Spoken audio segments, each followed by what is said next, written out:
Kavan here with a video on how to handle linked records in your forms. Now, a form can have a linked record, but one of the problems with that is if you have that form, whenever someone selects that, they can see all the other possible linked records in your base, and you don't necessarily want that because you want to have some privacy. If you have a particular contact that's filling out a form, you don't need to be showing them all the other people that are in your base. So what we do with that is instead of having that linked record field, we're going to take that off of the form and we're going to have a single line text field where we're going to pre-fill with that contact's name. The actual name of it is, I think, form contact name, but we're just going to call it contact name because it looks prettier. Have the regular questions for the form, and then at the end have another single line text field that we're just going to call a reference number and say don't edit this. But actually what we're going to do is we're going to pre-fill it with a contact record ID. Okay.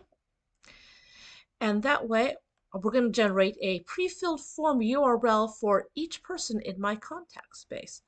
I've used the pre-filled forms app over here to create the formula to generate that app. So the way it's going to set on that form contact name, I'm going to pre-fill it with the field value of the name over here.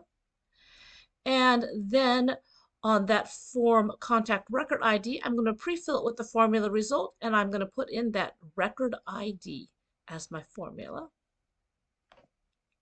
Copy the formula and just put it in here. And then I can email that form to my contact and say, hey, please fill out this questionnaire.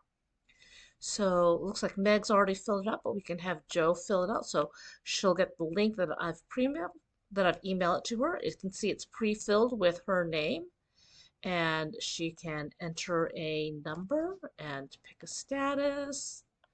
Give me some notes. Here's the notes. She sees this reference number and says, oh, I'm not supposed to edit it, so she just clicks submit. And then when we can go back over here, you can see now I've had an automation run, and there it is. There is that linked record with the form she has fit.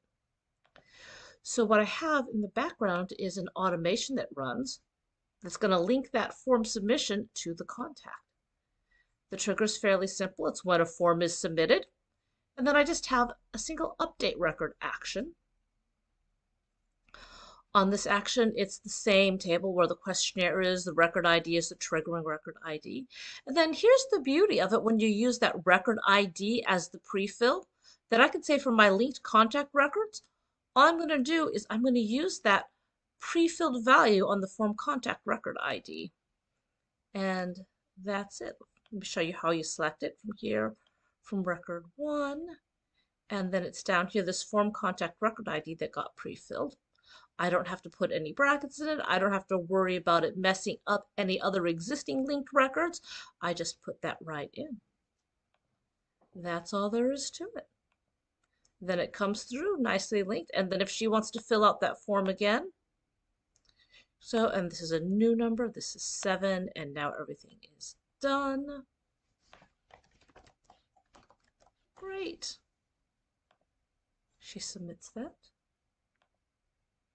And then wait for the automation to run. And now you can see that there are 2 linked records in there. And there's one that we did first, and here's the second one when they're done. So that's how you can keep your information private in forms and yet still have all that automatic linking done.